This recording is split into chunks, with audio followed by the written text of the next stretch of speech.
The Theater of Indifference. A story I want to write soon concerns a man from a remote village who settles in a city. A very old story, but the late 20th century city has changed the old story's meaning. Such a city, in its extreme form, I see as white and northern. Climate helps a little to regulate the frontier between public and private. A Mediterranean city, or a city in the south in the United States, is of a slightly different character. How does such a city, in its extreme form, first strike the villager? To do justice to his impression, one must understand what is impressing him. One cannot accept the city's version of itself. The city has at least as many illusions about itself as he, at first, has about it. Most things look or sound unfamiliar to him. Buildings, traffic, crowds, lights, goods, words, perspectives. This newness is both shocking and exciting. It underlines the incredibility of the sentence, "I am here." Quickly, however, he has to find his way among people. At first he assumes that they are a traditional element in the city, that they are more or less like men and women he and his father knew. What distinguishes them are their possessions, including their ideas, but relations with them will be more or less similar. Soon he sees this is not the case. Between their expressions, under their words, through accompanying gestures of hand and body, in their glances, a mysterious and constant exchange is taking place. He asks, what is happening? If the storyteller places himself equidistant from city and village, he may be able to offer a descriptive answer, but it will not be immediately accessible to the questioner. Economic need has forced the villager to the city. Once there, his ideological transformation begins with his questions not being answered. A young woman crosses the street or the bar using every part of her body, her mouth, her eyes to proclaim her nubility. He calls her shameless to himself, but explains it in terms of what he assumes to be her insatiable sexuality. Two young men pretend to fight to attract the girl's attention. Circling one another like tomcats, they never strike a blow. He calls them rivals, armed with knives. The girl watches them with a bored look. He calls her too frightened to show emotion. Police enter. The two immediately stop fighting. The faces of the police are without a trace of expression. Their eyes scan the public and they walk off. He calls their impassiveness impartiality. The mythic quality and appeal of the early chaplain lay in his spontaneous ability to act out so convincingly such innocent misinterpretations of the city. For the first time, the villager is seeing caricatures not drawn on paper but alive. Graphic caricature began in 18th century England and then had a second lease of life in 19th century France. Today it is dead because life has outstripped it, or more accurately, because satire is only possible when a moral reserve still exists, and those reserves have been used up. We are too used to being appalled by ourselves to be able to react to the idea of caricature. Originally, the tradition of graphic caricature constituted a rural critique of the towns, and it flourished when large areas of the countryside were first being absorbed by the new cities, but before the norms of the city were accepted as natural. Drawn caricature, exaggerated to the point of absurdity when compared with the supposed even tenor of life. Living caricatures imply a life of unprecedented fervor, danger, and hope. And to the outsider, it is his exclusion from this exaggerated super life which now appears absurd. Graphic caricatures were of social types. Their typology took account of social class, temperament, character, and physique. Their content invoked class interests and social justice. The living caricatures are simply creatures of immediate circumstance. They involve no continuity. They are behaviorist. They are not caricatures of character but of performance. The roles performed may be influenced by social class. The girl crossing the street or bar in that particular way is likely to belong to the petite rather than grand bourgeoisie. The police are mostly working class, and so on. But the contingencies of the immediate situation hide the essential class conditions. Likewise, the judgment the living caricature demands has nothing to do with social justice, but with the success or failure of the individual performance. The sum total of these performances make a collectivity, but it is the collectivity of theater, not a theater of the absurd as some dramatic critics once believed, but a theater of indifference. Most public life in the city belongs to this theater. Two activities, however, are excluded. The first is productive labor, and the second is the exercise of real power. These have become hidden, non-public activities.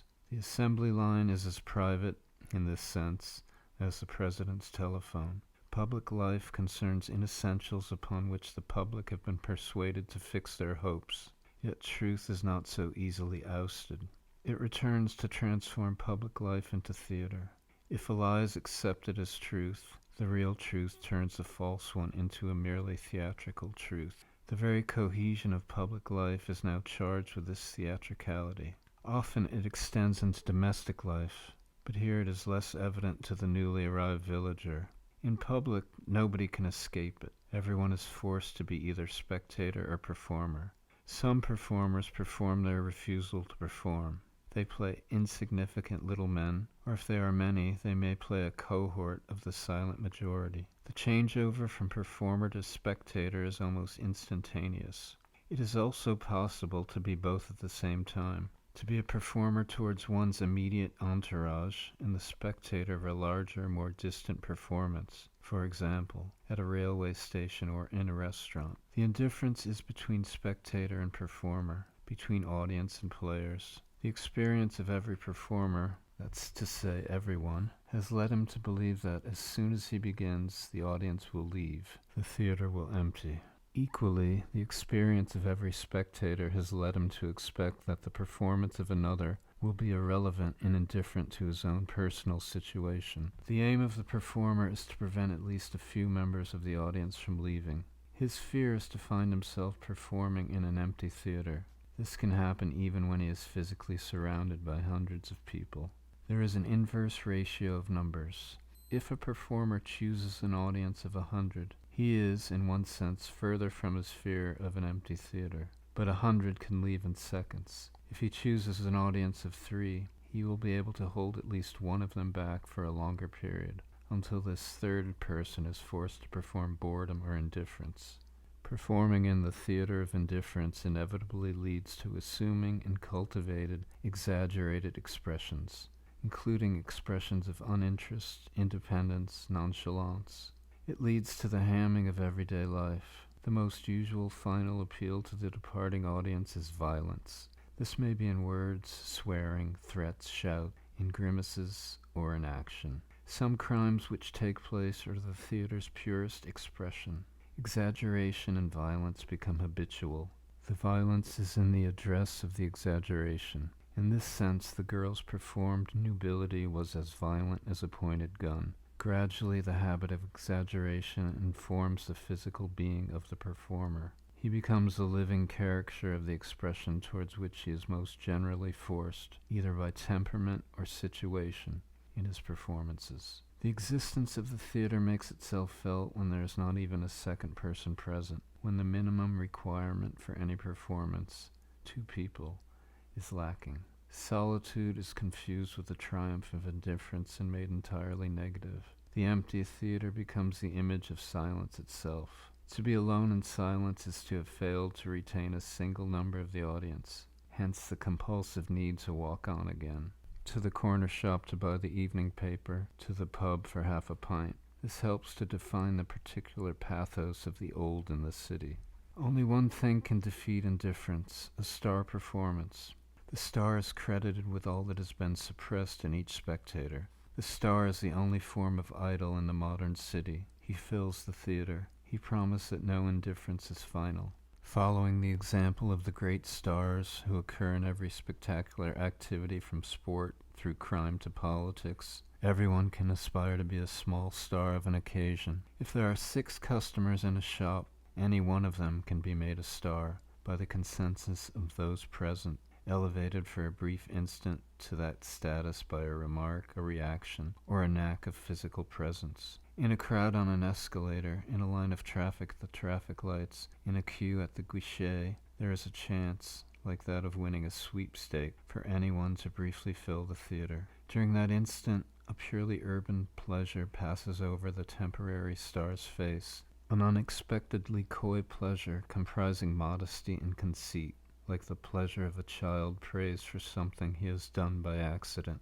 The theater of indifference should not be subsumed under the artificiality of city life. It is a new phenomenon. The social life of a village is artificial in the sense that it is highly formalized. A village funeral, for example, is more, not less, formalized than any contemporary public event in a city. The antithesis of the theater of indifference is not spontaneous simplicity, but drama in which both the principal protagonist and the audience have a common interest. The historical precondition for the theater of indifference is that everyone is consciously and helplessly dependent in most areas of their life on the opinions and decisions of others. To put it symbolically, the theater is built on the ruins of the forum. Its precondition is the failure of democracy. The indifference is the result of the inevitable divergence of personal fantasies when isolated from any effective social action. The indifference is born of the equation between excessive mobility of private fantasy and social political stasis.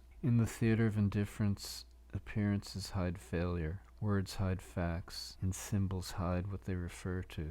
A villager cannot conceive of the theater of indifference. He has never seen people producing such a surplus of expression over and above what is necessary to express themselves. And so he assumes that their hidden lives are as rich and mysterious as their expressions are extreme. He demeans himself because he cannot yet see the invisible, that which, according to his imagination, must lie behind their expressions and behavior. He believes that what is happening in the city exceeds his imagination and his previous dreams. Tragically, he is right.